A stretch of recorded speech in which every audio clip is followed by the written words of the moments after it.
One of the things that has always astonished me about the city is the incredible creativity of people doing just mind-boggling things, from making the most amazing, weird little dolls to making extraordinary paintings.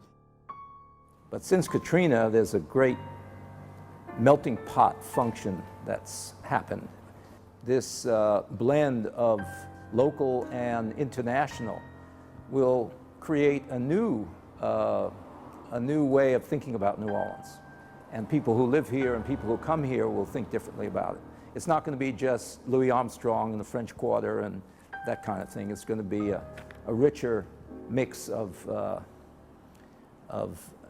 things that we may not even be aware of yet. The contemporary art scene in New Orleans still is a little bit separated from the culture at large. Label contemporary art production, that doesn't really get to the galleries. It doesn't get to the museums. It doesn't get to the collectors, because somehow it has some other label. It has other connotations. New Orleans is uniquely positioned to be offering appreciation, or at least setting up the context to appreciate all the aspects of the rich visual culture that does occur here. I think a broader definition of what art is and how it's practiced is going to have a really positive impact across the line. Katrina was really, in many ways, for me, a Rubicon for contemporary art in New Orleans, because it did two or three things. First of all, it energized the contemporary art community. And by the contemporary art community, I mean not only the artists, but writers, magazine publishers such as yourself, galleries, and museums. And it really focused a lot on contemporary art, because many contemporary artists focused on many of the issues facing the city and the region in a way that they never have before. I think the contemporary art scene in New Orleans is in a very unique and interesting place right now. You know, I sort of think of it as, it's always had a lot of, I should say pre-Katrina and going back, it's always had a lot of strong, interesting characters that have supported it through the years.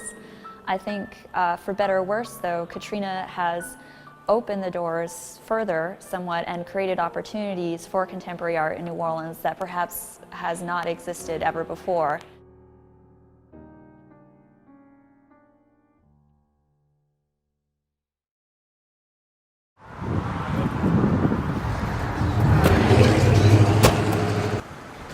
We had a conversation in New York, even before 9/11. It was very kind of a police state like. So we kind of come up with the Art Cops project then. It was only until we both moved to New Orleans that we actually had time to actually make the project happen. So. When I got here, I realized, of course, right away, you know how different it is from every other part of this country. I mean, the people are great. It's a totally different vibe. Very, very real. And there is some kind of a lawlessness here that I have some appreciation for. If you want to do something, you just go right ahead and do it, and people don't usually question it. And if you have an idea and some motivation behind it, you can do. The city is all yours. It's open to you. So I came to New Orleans based on a moment in a restaurant in New York City. And I had just come back to the country from living in southern Lebanon, and I suppose I had a little bit of culture shock. So I wandered into this restaurant and just felt immediately at home. There was this table of people, about 13 people, laughing their heads off, falling out of their chairs onto the floor, kids on the table dancing, at this beautiful restaurant. And I just said, wherever these people are from, I'm moving there immediately. This is my new place. And I went up and said, where are you from? And they said, New Orleans, come on. And I did. I took a train down 3 days later. Well, you know, there are two types of artists in New Orleans, which is a cliche. They're the people born here, but since the beginning of New Orleans history, New Orleans was a place where artists came from elsewhere. And the interaction between the two really makes the cultural life of the city. If you look at the 19th century all the way through the early 20th century, people coming in from the outside interacting with local people have given the city the vitality of its cultural life. My mother sent me to art school when I was about 7 or 8 years old. The Jefferson School of Social Science, which was a communist art school on 12th Street in New York City. And on Saturdays, I studied art with social realist painters and sculptors. And also walked around that neighborhood, which had many galleries. In fact, the Whitney Museum was down there at that time. When I first came here, there was no conceptual art, zero, except maybe for, I would say, Dawn Dido and Elizabeth Shannon. Those were the two conceptual artists, I think, here. We're talking about the early 70s. Well, I'm a professor of English literature by trade, so to speak, but I've run art galleries in the city here for 30 years. I was on Royal Street for 23, O.C. Haley for 8 years, and here at the U Space for the last 2.5 years. It's a magnet for so many artists who come here from out of town, but within a year are New Orleanians for all practical purposes. They settle in, the molasses gets the best of them, and they're stuck here in the city and become part of the environment. They draw their inspiration, new inspiration, from the city itself. Thanksgiving Day, 1942, in the back of my aunt's restaurant on Chapatula Street. That's at Jackson and Chapatula. Grew up in the Magnolia Project. At the age of 13, a woman named Maxine Hotre Daniels. I took an art class from her in junior high school, and she thought I had talent. And she came into projects and told my mother that she thought she could develop me. I was born and raised in New Orleans, actually not far from this location around the racetrack. I grew up on Esplanade Avenue in an old house we could barely keep up, but a fun house, actually where Bob Tannen lives now. I've spent time in other cities and done projects in other cities, but I've never not maintained my address in New Orleans. I've always had a home to come back to. Certainly, I would say sincerely, first and foremost, there's a love for New Orleans. It's a city unlike any other city in the world, and particularly any other city in America. My name is Sergio Lonkar. I'm originally from Croatia. I moved, well, actually I've been most of my life here in New Orleans.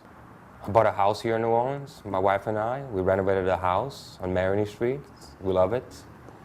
I was here for the storm. I even stayed here 7 days after the storm. I went to LA for a year, but I'm always somehow come back here, man. So that's where I am right now. New Orleans, you know, it's my city. This is where I'm from. I mean, and I did. I lived in New York for a year and a half, and I did, you know, residencies for months at a time here and there. I mean, I try to stay connected to a larger world as much as I can. But this is, you know, this is where I want to be. This is where I want to work and create. I wanted to find myself again. I wanted to find my identity. I think I was lost, and you can get lost in New York, and it's just like, you know, there's so much going on. There's so many people. There's so much energy that I never think I had a chance to find out who I was, you know, as a person, as an artist. And I think coming to New Orleans and coming to Louisiana, I was going to kind of get back to my roots.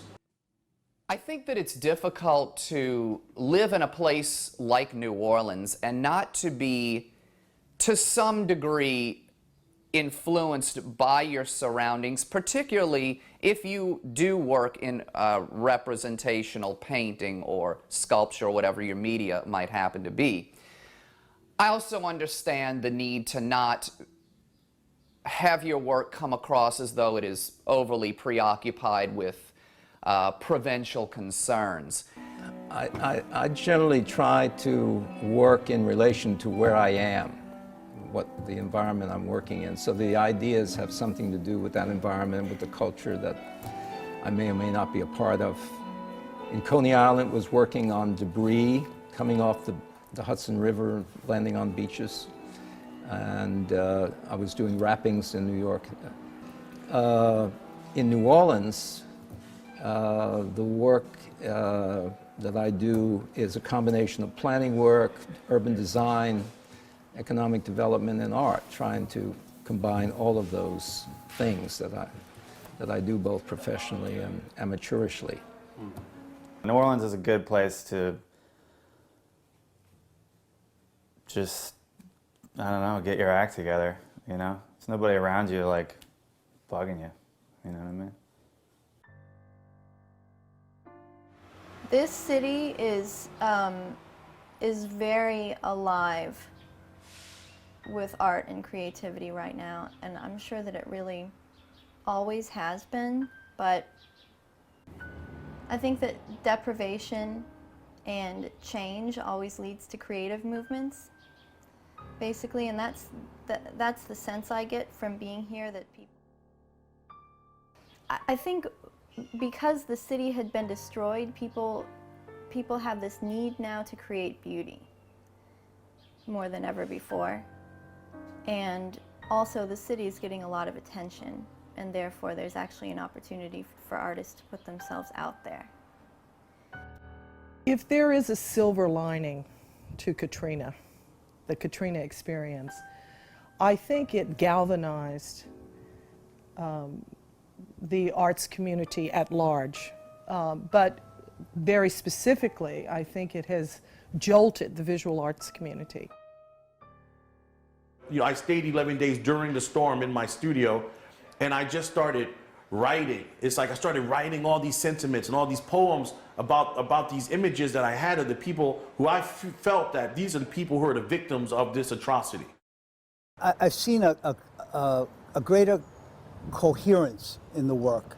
It seemed to me, and it might be because I was relatively fresh to the scene 20 years ago, but there seemed to be disparate work. I mean, one gallery, you could walk down Julia Street from one gallery to the other, and you wouldn't think you could have been any place. But now, it seems to me it's too much to say that there's a school of New Orleans artists, but there is a commonality now of theme, of material that's being used to make the art. I think that, especially since Katrina, I think, which is something that pulled so many of us more tightly together than we ever were before, and I think the mutual shock that gave us a kind of common sense of survival. And I think that maybe has been a turning point. The whole idea of the art making process has expanded. Right now, I guess it's like American capitalism. We have more ways to express ourselves and ideas that we can call art, whatever art is. I would like to see New Orleans produce, and just like we created jazz came out of New Orleans, I would like to see New Orleans produce a wave of Afrofuturistic artists. So individuals who are taking the culmination of this sensory overload in terms of what they've experienced on an aesthetic level in general in New Orleans, and take that and produce that on canvas, produce that in sculpture, produce that in video installations, and really create a new wave of visual arts. After the storm, a lot of artists came back or whatever, because first of all, like I think even artists feed off of crisis and everything else, and I think Prospect One kind of even gave like a big kind of charge of energy, and more of artists kind of getting together, organizing stuff, and how should I say, I would like to say that it's kind of like after the storm, it's like was a raised blackboard, and like right now we had the opportunity or whatever to structure culturally the city in a direction that we want to, especially contemporary artists. I think galleries in New Orleans have historically done a great job of promoting Louisiana artists and local artists, and I would hate to see that change, because I think there's a lot of talent here in Louisiana that does need exposure and does need to be out there. That said, I think a lot more could be done to bring in art from other states, other cities, other countries. I think that could do a lot as far as broadening the exposure to art in New Orleans. for the patron audience. I think the galleries have the most direct link to patrons, and broadening their exposure is highly important. Even for Louisiana artists who are trying to be a little bit more experimental, if patrons can situate that into what's happening in an international discourse, they're going to be more receptive to perhaps a more avant-garde artist in Louisiana. I think Katrina gave New Orleans a shake-up, and you know, there was a lot of focus on you know, musicians coming back, but artists went unnoticed in a way.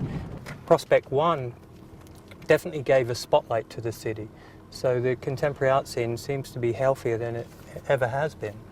So we're very excited to be patrolling in New Orleans and making art in New Orleans.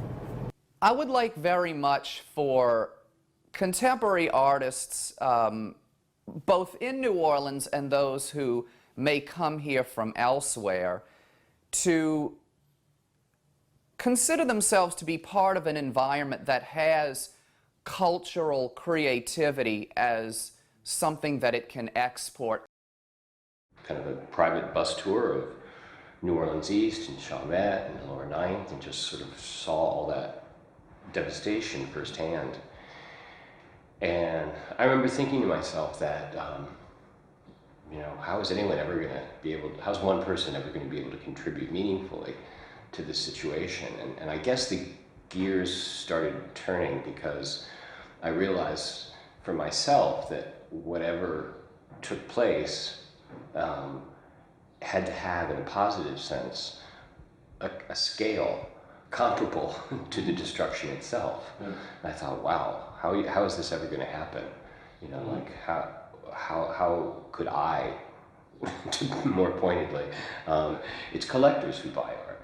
So if you really, really want to help the New Orleans art scene, you got to find a way to bring collectors and curators and museum professionals and other artists and critics. You know, whatever you do has to attract that community to New Orleans. And it was right at that moment then that the seed for Prospect One was laid. For the first time, we have these cutting-edge artists coming to New Orleans.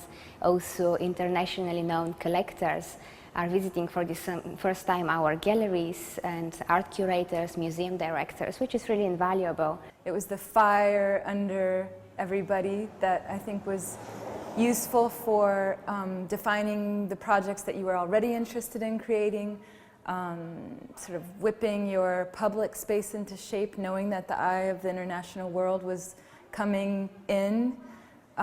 So I really like what happened in New Orleans as a result of that pressure and incentive. It was a real motivator. Not like Berlin when the wall was still up and they were surrounded by East Berlin, and it was because of the strangeness and the struggle of that city. There was a lot of creativity what happened out of that, and I think New Orleans is in that spot right now. With Prospect One, definitely gave a spotlight to the city, so the contemporary art scene seems to be healthier than it ever has been. It's difficult to predict what's going to happen in the future, but I'm hopeful that with the right vision from people who have the facility to put a vision into reality, that we can see some positive changes and some positive developments in the city. And luckily it happens every second year, so I think it's only going to get better and more interesting, and I think people will work more ambitiously on larger projects, and I think it'll be pretty great. A project like the Prospect series is very ambitious, and within the climate that we have both in New Orleans post-Katrina, the economic crisis, and now the oil spill, all of us are struggling for support and long-term institutional stability. And one of the problems Prospect faces, along with all of us, is creating continuity so that they can plan long-term, because a project that ambitious requires, as you know, long-term planning, and without funding stability and support, it's very difficult to make plans in time to pull off an event like this. 10 years from now, we'll hopefully, with some luck, we'll be to Prospect 5. And by the time we get to Prospect 5, I think everyone is going to know what this is. This will be an event that attracts people, ideally in the hundreds of thousands, to come here, see this kind of world-class exhibition, spend a lot of time in New Orleans, get to appreciate New Orleans culture, get to appreciate New Orleans art. I think they're really going to be able to change the city in a really positive way. That much attention, those numbers of people, and hopefully the money that they bring along with them, I think are going to have a really positive effect on the city. I got a lot of love for these people. It's just like, that they're really struggling to put it down, that they're not just taking, it for granted, that they're loving this thing that they do. And no matter what, they're going to do it. And this is what it's all about. It's like you can't stop. It's like you got to keep on fighting, keep on forging through. And then one day, they're going to, 10 years from now, 15 years from now, somebody you're gonna inspire. And who knows? It's like that person you inspire could be the next Romeo Bearden. That person you inspire could be the next Charles White, the next Jasper Johns. It's like, this is what it's all about. It's for us to keep persevering and keep doing what we do. And then the generations will start to open up. And then they're going to look back and they're going to talk about New Orleans post-Katrina. They're going to talk about the contemporary art movement and when we were alive here and that we were alive.